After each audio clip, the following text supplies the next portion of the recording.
Roman Reigns is now earning more than Brock Lesnar. Tony Khan signs Vince McMahon to AEW. Ricochet joins AEW. Dominic Mysterios questions about Liv Morgan. The WWE is making major changes for Money in the Bank. The Wyatt Sicks' behavior after WWE debut is dislikable. Why Cody Rhodes stays in touch with John Cena. Jey Uso abandoned Roman Reigns, and more. Let's dive right in.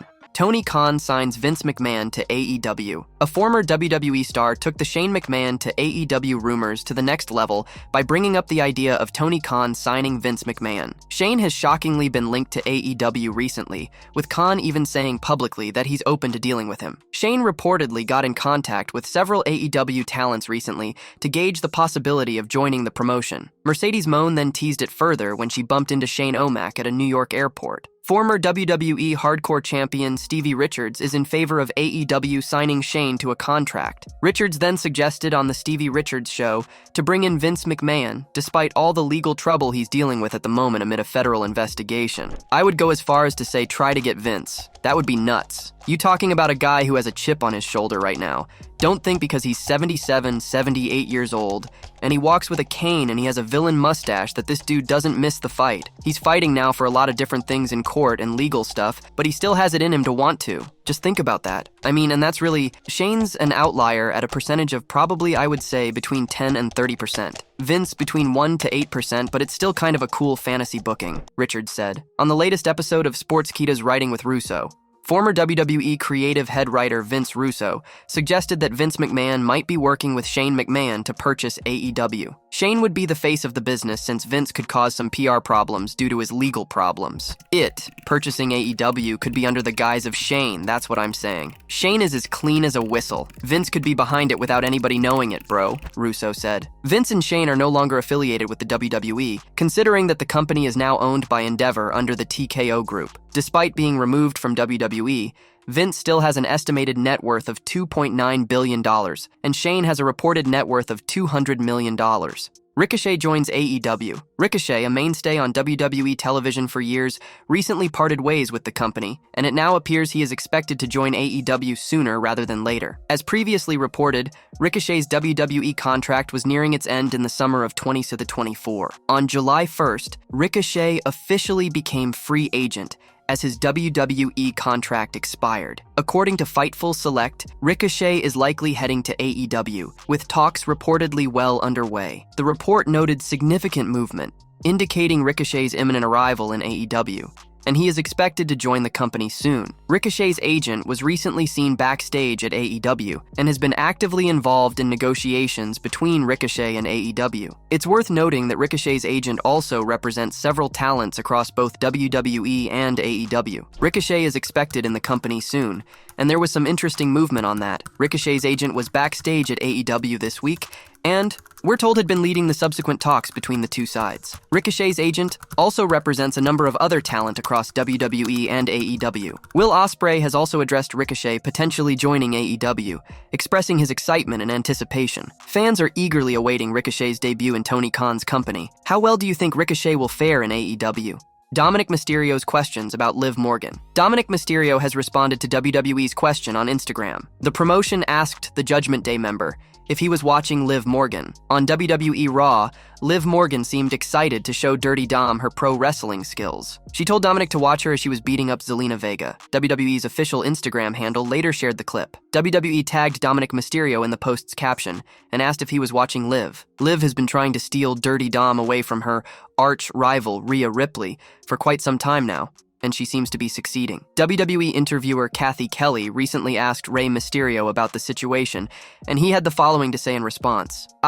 Like probably any other parent, I would rather stay out of it because I don't want to be involved. Me coming out today after Dom stepped out in Zelina and Liv's match was only to make sure that nothing shady happened. And of course, we saw what happened. Apparently, Dom was out there to help Zelina win. Well, that didn't happen, and if it weren't for Dom, Vega, would be champion right now, said Mysterio. Dominic and Rhea Ripley have been on-screen lovebirds for quite some time now. The latter's injury put her out of action, and Liv has been trying to take Dom away from her in this absence. Interestingly, Ripley hasn't made an official comment on the situation yet, and fans are awaiting her big return to WWE TV. Ripley versus Morgan is bound to be a must-watch feud, judging by the latest development involving Liv and Dominic. The WWE is making major changes for Money in the Bank. WWE is set to present the 15th annual Money in the Bank PLE this weekend. The big event will air live from the Scotiabank Arena in Toronto, featuring the signature men's and women's ladder matches. New details on more changes are being revealed with less than 3 full days to go. World Wrestling Entertainment made several changes to premium live events earlier this year. In the past,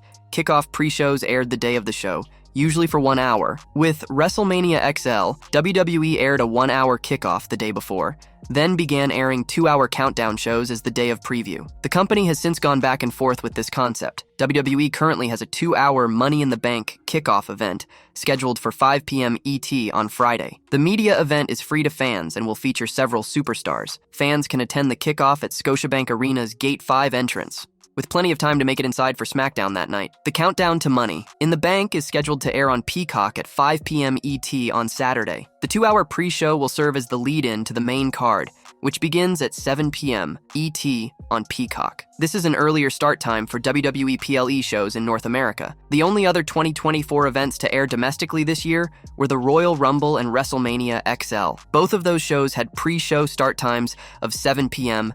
and main card start times of 8 p.m. After Money in the Bank, WWE currently has just one more North American PLE on the 2024 schedule, and that's SummerSlam, set for Saturday, August 3rd in Cleveland. Bash in Berlin is scheduled for Saturday, August 31st in Berlin, and Crown Jewel is booked for Saturday, November 2nd in Riyadh. The Wyatt Sicks' behavior after WWE debut is dislikable. The Wyatt Sicks posed for a picture with a fan at a Whataburger restaurant after their first appearance together on the June 17th episode of WWE Raw. NWA World's Heavyweight Champion EC3 is the latest wrestler to address the kayfabe-breaking image. For many years, bad guys and other special attraction wrestlers protected their on-screen personas by remaining in character in public. The Undertaker, for example, hardly gave any interviews under his real name, Mark Calloway, during his 30-year WWE career. EC3 appeared on Sportskeeda's The Wrestling Outlaws with host Dr. Chris Featherstone and former WWE writer Vince Russo. Regarding the picture controversy,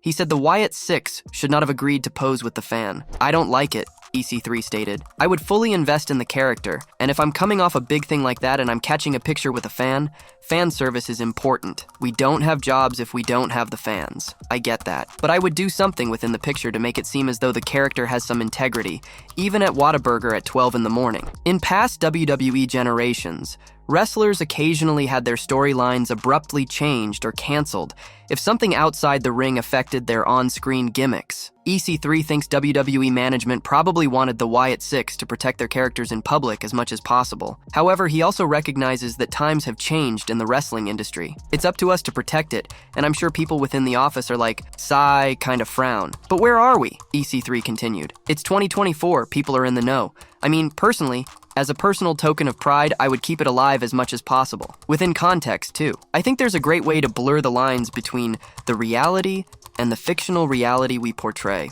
Why Cody Rhodes stays in touch with John Cena. Cody Rhodes has revealed that he stays in touch with John Cena for a unique reason. The American Nightmare is the reigning undisputed WWE champion and one of the company's highest-selling merch sellers. Rhodes is currently feuding with the Bloodline. Following a victory over AJ Styles in an I Quit match at Clash at the Castle, Scotland, he reignited his feud with the faction as Solo Sikoa confronted him. Speaking in an interview on The Pivot, Rhodes revealed that he sends his merch numbers to Cena and gets the 16-time WWE World Champion's honest opinion. Cody believes he needs someone to advise him truthfully, and Cena is that person. You have to have somebody look at it and break it down for you. That's the best thing that can happen because then you go, okay, I have room to grow. Here is what I want to do. I get my merch sheet still of what I sold in the garden, percentage, all this. I'll tell you who I send it to. I don't send it to him as, hey, check it out. I send it to him because I know he's going to tell me the truth. It's John Cena. It's never, unbelievable, great job, you're there, you've made it. It's always, well, why don't you check the other shows you're not on and see how you're doing there? Come on, man, said Cody Rhodes. At the upcoming Money in the Bank Premium Live event, Cody Rhodes will go up against the Bloodline. He will team up with Randy Orton and Kevin Owens to face 3 members of the faction. In the lead up to the Money in the Bank PLE,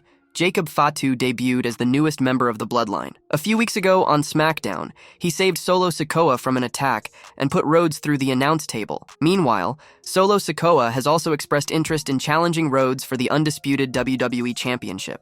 Jey Uso abandoned Roman Reigns. Jey Uso has been accused of abandoning Roman Reigns and the Bloodline by a WWE star during Raw this week. The star has responded to the accusation as well. Gable and Jey were a part of the opening segment of WWE Raw, and they took some shots at each other before coming to blows. Gable would end up running backstage, trying to avoid the different Wyatt Sicks members who were all appearing at different parts of the arena. Before that, Chad Gable felt that it should be Jey Uso who the Wyatt Sicks should target. He accused the star of abandoning his family, while Gable himself had been left high and dry by the Alpha Academy. Jey turned his back on Jimmy and Roman, as well as Sikoa, which has made it easy for Solo to take over the group. Come to think of it, I'm an innocent man. My family left me high and dry. They should be after you, Jey Uso, the man who abandoned his family. The star was interrupted by Gable's attack before he could finish, but Uso's intent was clear. He insulted the former Intercontinental title contender and called out Reigns by comparing him to the star. He said that Otis, Maxine,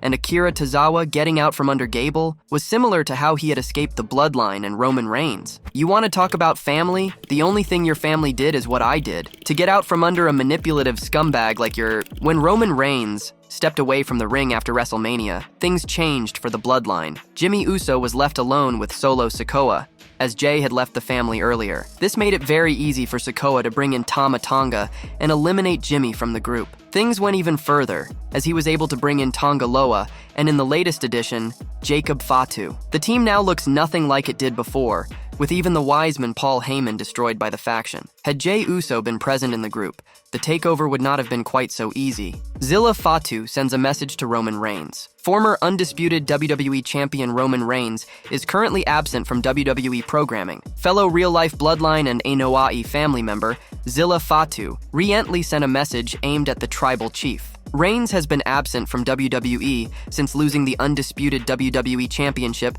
to Cody Rhodes at WrestleMania XL. During his absence, Solo Sikoa has stepped up as the de facto leader of the Bloodline. On the latest edition of SmackDown, he and the rest of the group put Paul Heyman through the announcer's table with a triple powerbomb after he refused to acknowledge Sikoa as the tribal chief. On his Instagram story, Fatu shared a photo featuring Reigns and other legendary Anoa'i family members. After being absent for several months, Roman Reigns could be on the verge of an iconic return to WWE. Speaking on the Not Some Wrestling podcast, Sam Roberts suggested that Reigns might not be able to handle the new Bloodline on his own and would need backup. He believes the former undisputed WWE Universal Champion could reunite with Jey Uso. He said, I think the idea, especially with Jey, is that Roman goes to Jey with hat in hand, and Roman acknowledges that Jey is main event Jey Uso. Roman looks at Jey as an equal and says, Jey, I need your help. That would be the difference, that you almost have that full circle moment that Jey has been waiting for since the beginning of the Bloodline. The difference is Roman says, I need you, Jey,